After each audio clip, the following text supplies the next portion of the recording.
Bienvenidos a Reinos Sumergidos.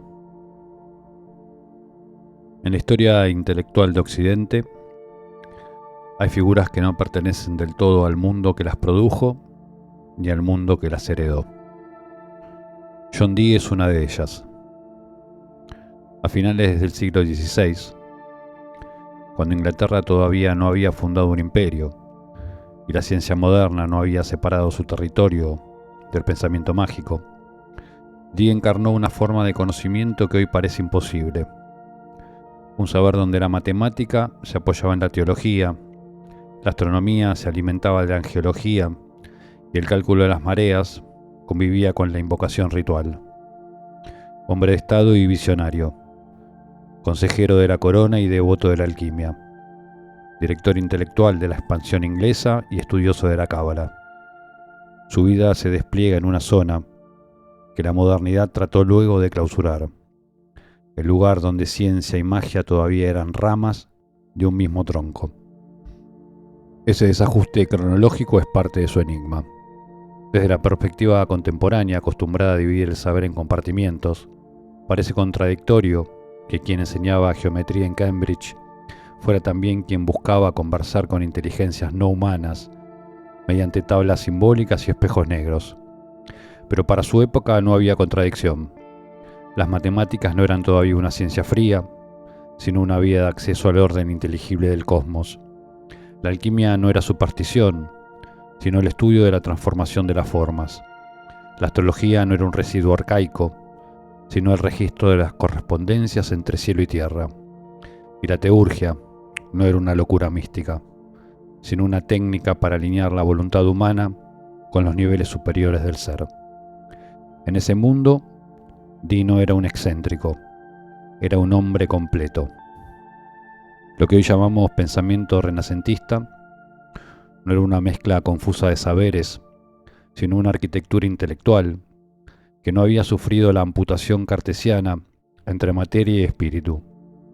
El universo se articulaba como una totalidad jerárquica, expresión concreta de esa arquitectura intelectual previa, visible e invisible, mensurable y simbólica, natural y angélica. Si Dee estudió la navegación oceánica y elaboró cálculos para los futuros exploradores británicos, no lo hizo solo por el interés geográfico, sino porque creía que el destino político de Inglaterra estaba inscripto en la estructura del cielo.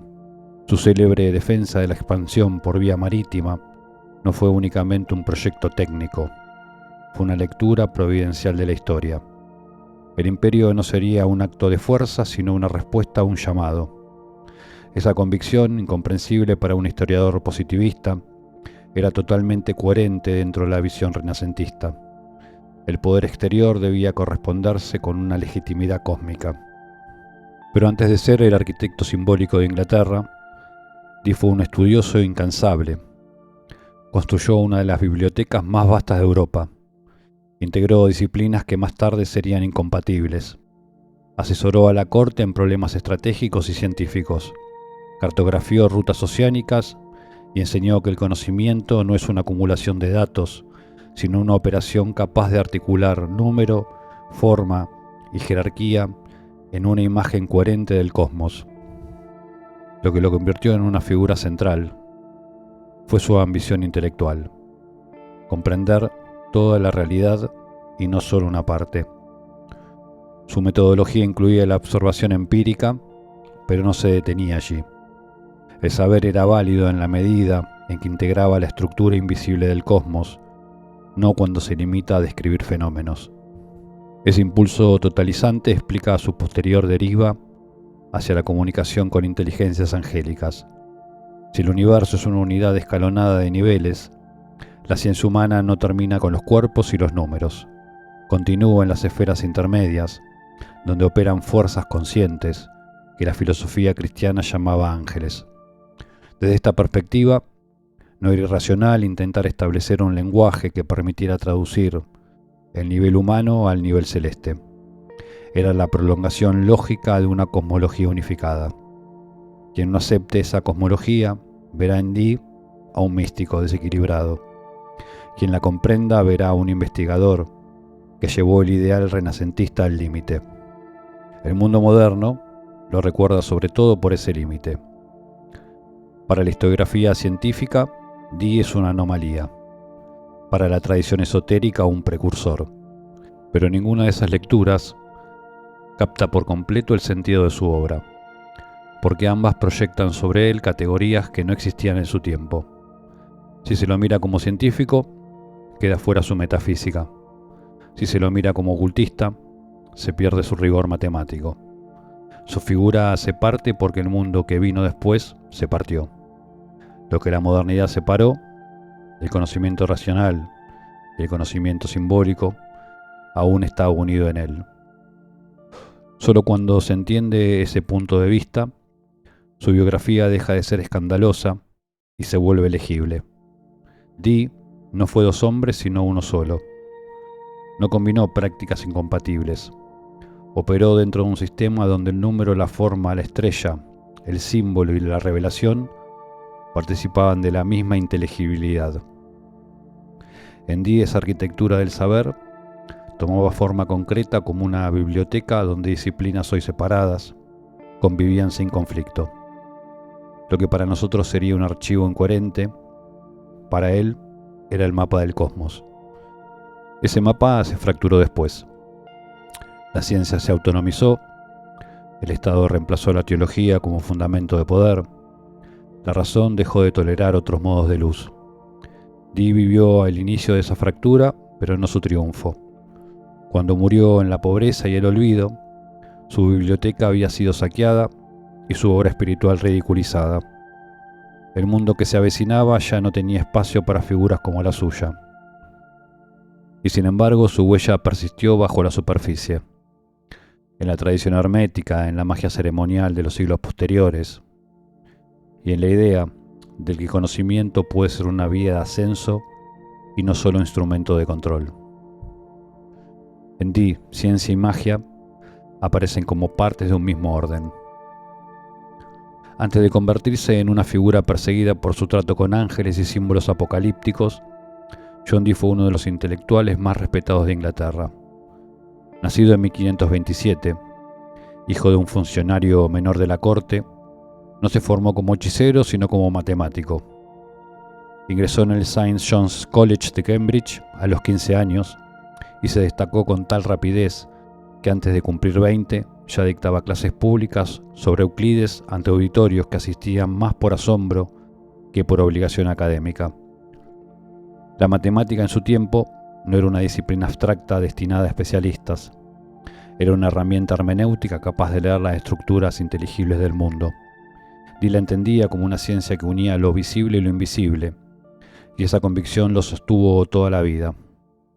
El número se convertía en expresión simbólica del orden del cosmos. Ese impulso lo llevó más allá de Inglaterra. Estudió en Lovaina, donde profundizó en astronomía, navegación y óptica, y luego en París, donde ganó fama como uno de los mejores geómetras de su generación. Allí enseñó a partir del Elementa de Euclides, pero no como un manual escolar, sino como la puerta de entrada a una filosofía de la forma. Su prestigio era real. Se le ofreció una cátedra en la Sorbona, pero la rechazó para volver a Inglaterra, convencido de que su misión no era ser un académico francés, sino transformar el horizonte intelectual de su propio país. Cuando regresó, lo hizo con una cantidad ingente de libros.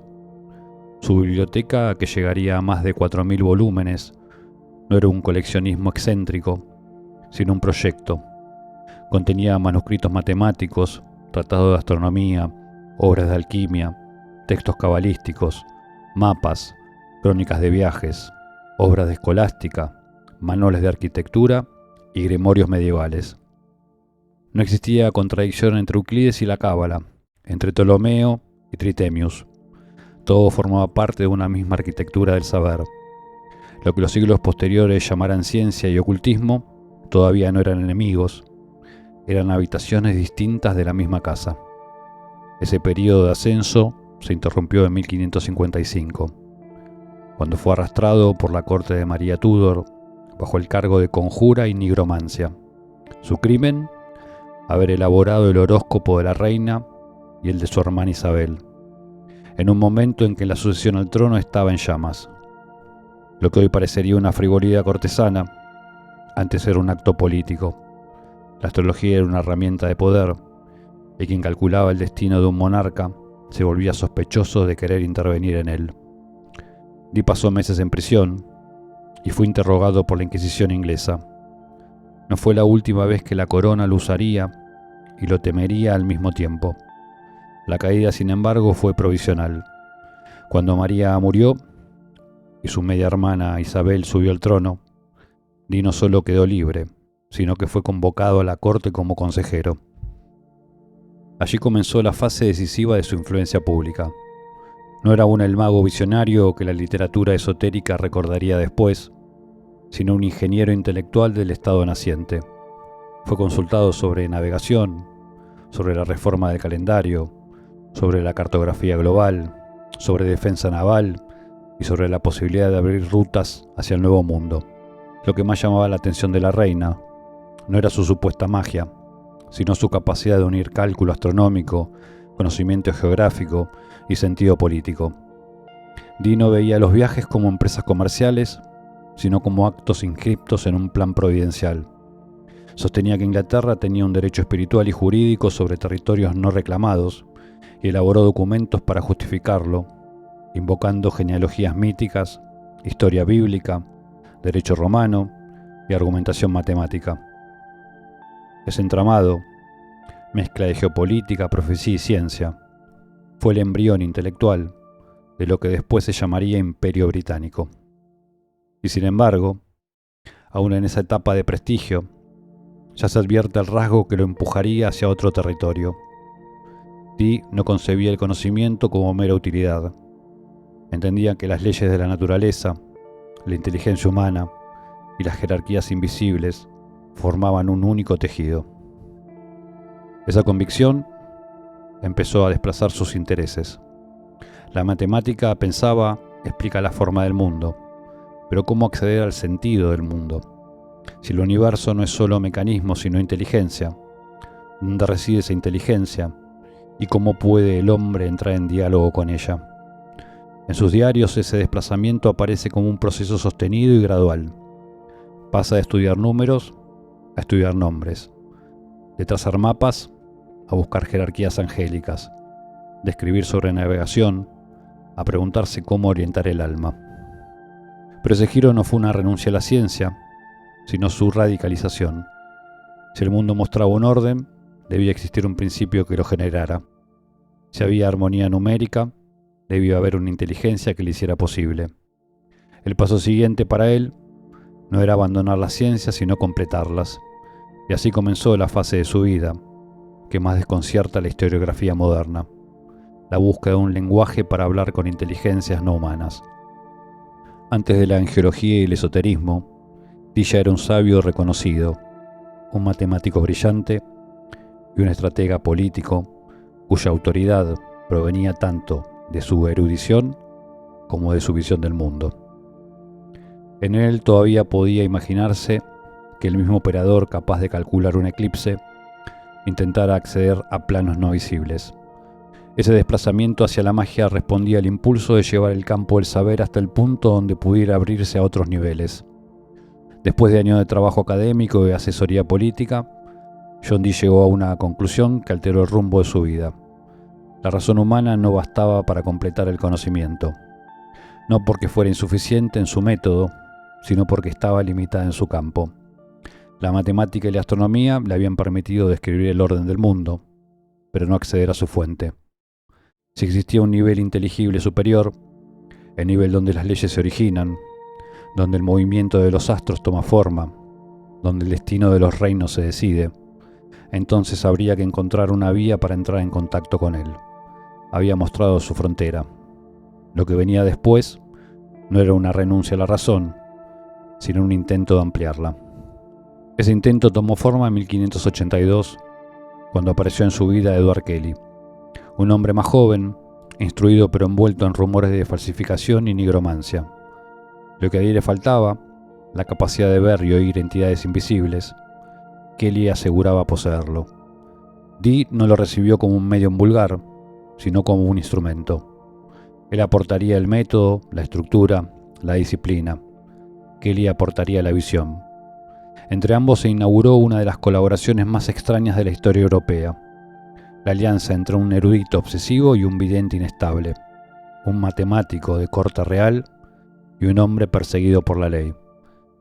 Las sesiones comenzaron con un procedimiento fijo. Kelly observaba un cristal, el Just Stone, mientras Dee registraba cada palabra, cada gesto, cada diagrama que aparecía en la visión. Los ángeles no hablaban en metáforas ni en símbolos sueltos, sino en un idioma desconocido que más tarde Dee llamaría enoquiano, en alusión al patriarca Enoc, quien caminó con Dios y no vio la muerte. Lo que Kelly pronunciaba, Dee lo sistematizaba. Las voces dictaban no ideas generales sino estructuras, alfabetos, tablas, listas de nombre, instrucciones rituales, jerarquías celestes organizadas como un diagrama arquitectónico. El núcleo del sistema era una tesis. El mundo humano está desconectado de la fuente de orden, y solo mediante el restablecimiento de la comunicación podrá alcanzar su plenitud. Los ángeles venían a revelar el modo correcto de articular la voluntad humana con el diseño divino. Por eso la voz angélica insistía en la purificación del operador, en la austeridad, en la disciplina de la vida cotidiana, en la renuncia a toda magia destinada al dominio o al lucro. La meta era restablecer el equilibrio que permitiera operar en consonancia con ese orden mayor. Dee interpretó esta exigencia como confirmación de su proyecto. Si el universo es inteligible, su inteligibilidad procede de una mente más alta que la humana. El acceso entonces debía ser pedido y no fabricado. Las tablas que los ángeles dictaban contenían secuencias de letras que, reordenadas en distintas direcciones, producían nombres, funciones y sellos espirituales. Dee creía haber encontrado el equivalente celestial del álgebra. La pronunciación adecuada de esos nombres establecía contactos con distintos niveles del ser. No se trataba de metáforas. Esos nombres eran coordenadas. Del mismo modo que un diagrama fija relaciones espaciales, las tablas enoquianas organizaban niveles en un plano no material. Entre 1583 y 1588, Dee y Kelly viajaron por Europa Central, presentándose ante nobles y emperadores como emisarios de una revelación. No siempre fueron recibidos con respeto. Para algunos eran heréticos, para otros farsantes, para otros mensajeros de un conocimiento prohibido. Pero también encontraron protectores. El emperador Rodolfo II, coleccionista de alquimistas y astrólogos, los recibió en Praga. En su corte, donde se reunían arte, ciencia y magia, como en ningún otro lugar de Europa, Dee buscó apoyo para establecer una comunidad de sabios que trabajara bajo instrucción angélica. Soñaba con una academia espiritual que unirá filosofía, alquimia, teología, geometría y teurgia. Lo que para él era un proyecto de restauración, para sus detractores era delirio. La relación con Kelly empezó a deteriorarse. Dee exigía disciplina, transcripción rigurosa, abstinencia ética. Kelly exigía reconocimiento, dinero y autoridad. Las voces angélicas que al principio habían prometido sabiduría comenzaron a formular exigencias cada vez más desconcertantes. La más decisiva ocurrió en 1587, cuando los ángeles ordenaron a Dee y Kelly compartir todas las cosas, incluidas sus esposas. Dee vaciló, pero terminó aceptando, interpretando el mandato como una prueba de renuncia radical al ego. Kelly lo aceptó con menos escrúpulos. Este episodio marcó el quiebre. Cuando nació el hijo que podría ser de cualquiera de los dos, la alianza comenzó a desvincularse. Kelly se separó, buscó fortuna como alquimista independiente, fue encarcelado por deudas y murió años después sin gloria. Dee, en cambio, volvió a Inglaterra, esperando reconocimientos por su obra. Encontró otra cosa. Su biblioteca había sido saqueada por una turba que lo consideraba brujo. La corte ya no lo recibía como consejero. La reputación científica que había construido se había evaporado. La Inglaterra que ayudó a proyectar hacia el mundo lo relegaba ahora al margen. Pasó los últimos años intentando ordenar sus manuscritos, escribir defensa de su vida y sostener una familia empobrecida. Murió en 1609, sin cargos oficiales, sin fortuna y sin discípulos visibles. Lo que había pensado como una culminación, acceder a la ciencia de los ángeles, terminó con un exilio interior. Lo que puede leerse como tragedia biográfica solo se comprende si se vuelve al punto de partida. Dee no se volvió ocultista por fracaso intelectual, sino porque su visión del saber lo empujaba más allá de los límites que la razón moderna impondría después. Su aislamiento final parece no haber sido la refutación de su obra, sino el inicio de la fractura cultural que la modernidad sellaría. La separación entre conocimiento empírico y conocimiento simbólico, entre ciencia pública y experiencia interior, entre técnica y sentido. La posteridad dividió a Dee. Los historiadores lo clasificaron como excéntrico y los ocultistas lo canonizaron como maestro. Pero ninguno de los dos lados entendió lo que él intentaba hacer: restaurar la unidad del saber antes de que la división se volviera irreversible. Las interpretaciones disponibles quedaban siempre por debajo del horizonte que guiaba su búsqueda. Y dejó, sin embargo, una huella que reaparecería siglos después, cuando la magia, los movimientos Rosacruces, la Golden Dawn y Aleister Crowley volvieran a abrir sus manuscritos y reclamarlo como antecesor. Lo que la historia oficial olvidó, la tradición esotérica conservó. Después de la muerte de John Dee, su sistema no pasó inmediatamente al canon de la magia. Durante más de 2 siglos permaneció en un estado de latencia. Los manuscritos existían, pero nadie poseía el conjunto ni la llave completa para usarlo. La primera transmisión indirecta llegó en 1659, cuando Mary Casaubon publicó A True and Faithful Relation, edición parcial de los diarios espirituales de Dee. Pero el objetivo de Casaubon no era difundir una técnica mágica, sino desacreditarla. Presentó las conversaciones angélicas como ejemplo de delirio demoníaco. Sin embargo, el efecto fue doble. Mientras el lector teológico veía su partición, el lector esotérico descubría un tesoro. Por primera vez circulaba una descripción detallada de un método, un alfabeto, una jerarquía angélica y la estructura ritual completa de Dee. No era una guía práctica, pero sí un mapa. En el siglo XVIII el interés aumentó gracias a Eliphas Ashmole, quien recopiló y preservó manuscritos originales. No los activó operativamente, pero los salvó del olvido. El sistema seguía siendo inerte. No había todavía una técnica viva, solo fuentes dispersas. La verdadera resurrección operativa ocurrió recién en el siglo XIX, con el Hermetic Order of the Golden Dawn.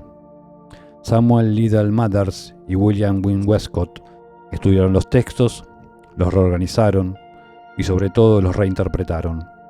Allí se produjo el punto de inflexión decisivo. La magia de Dee fue transformada en enoquiana. Dee había concebido su trabajo como un sistema de comunicación teúrgica con inteligencias angélicas, anclado en un horizonte cristiano renacentista.